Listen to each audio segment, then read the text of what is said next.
You wake up in Florence. The year is 1397. You own almost nothing. A small leather purse, 50 gold florins, a rented room above a noisy wool dyer's shop. But you know something nobody in this city knows. You know exactly which family will come to rule money itself. For everyone here, the future is a fog of plague, war, and shifting fortune. For you, the next 300 years are already written. That changes everything. Florence is not the largest city in Europe, but it may be the richest. The city is still scarred by the Black Death. Half of Europe died. The survivors inherited the wealth of the dead. Its power belongs to the guilds, the Wool Guild, the Cloth Guild, and the money changers, the Arte del Cambio. Its wealth flows from wool. Merchants buy raw fleece, dye it, weave it, and sell fine cloth across the world. And it flows from one coin, the gold florin. Trusted from London to Constantinople, bankers crowd the benches along the market. The word bank comes from their benches. Banco. They change coins, weigh gold, and lend to whoever will pay. Most of them will be forgotten. But this year, a quiet wool merchant is about to open a bank of his own. His name is Giovanni di Bici de' Medici. Today, nobody fears him. Nobody bows. You know what his family becomes. They will fund popes, crown queens, and finance the Renaissance itself. So here is your question. How do you place 50 florins beside the men who will own the world? First, you must understand what this business truly is. It is not hoarding gold in a chest. The real money moves. A merchant in Florence needs to pay a supplier in London.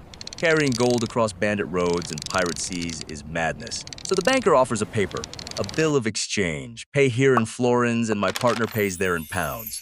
That paper is the beginning of modern finance, and it hides a beautiful secret. The church forbids usury.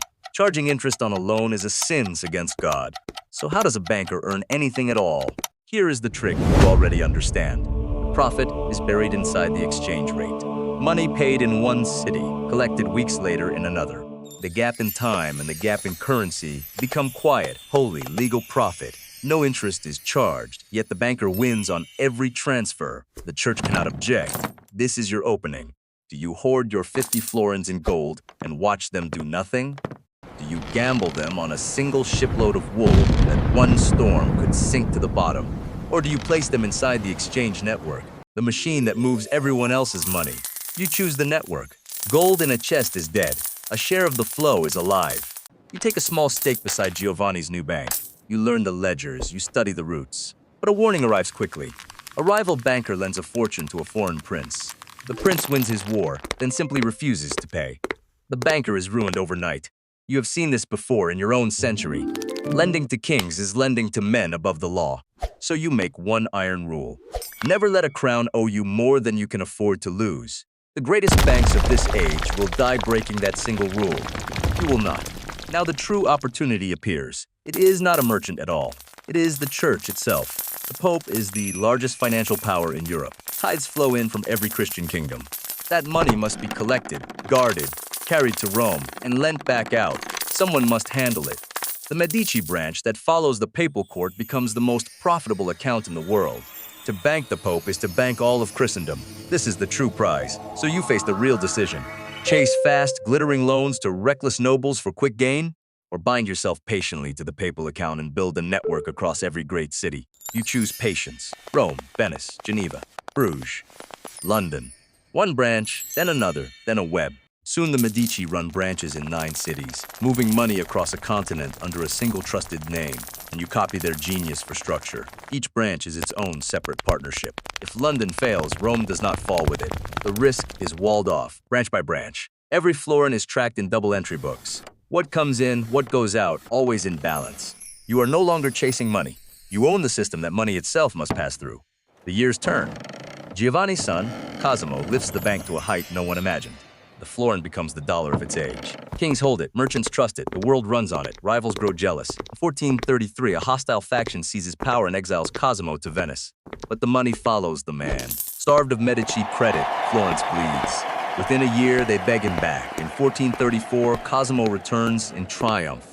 The city names him Pater Patriae, father of the fatherland. He never wears a crown. He does not need one. He simply owns the ledger everyone depends on. Now the profits build something eternal. The bank helps fund Brunelleschi's impossible dome over the cathedral. Finished in 1436, it still crowns Florence today. Your florins are turning into art that outlives empires. Cosimo funds libraries, churches, and scholars. He buys immortality with interest earned quietly on paper. Donatello, later Botticelli, later a boy named Michelangelo. The Renaissance itself runs on Medici money. Then comes the masterstroke.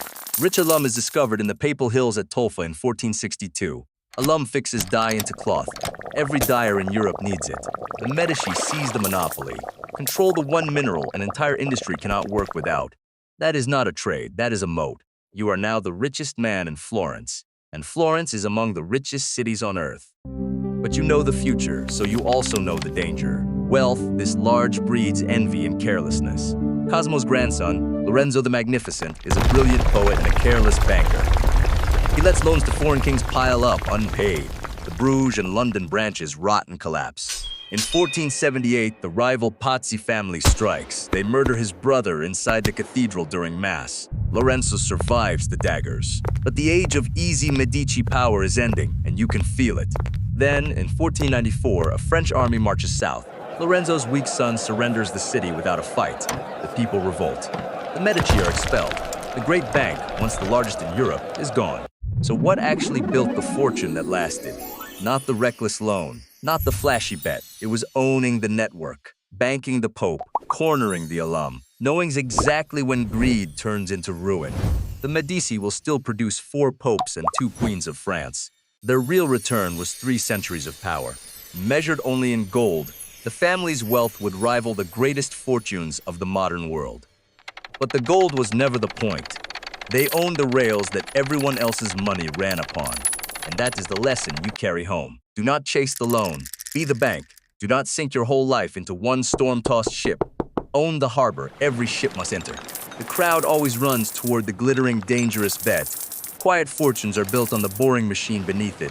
Every age has its florin, its trusted rail. The fortunes that endure are built by owning it, never renting it. So ask yourself, in your own century, where is the exchange network hiding in plain sight? What paper, what platform, what quiet toll does everyone's money already pass through today? You woke up in Florence in 1397, owning almost nothing but a purse and a secret. You knew which family would come to own the future. The only question left is a simple one. Now that you know exactly how they did it, would you do it better?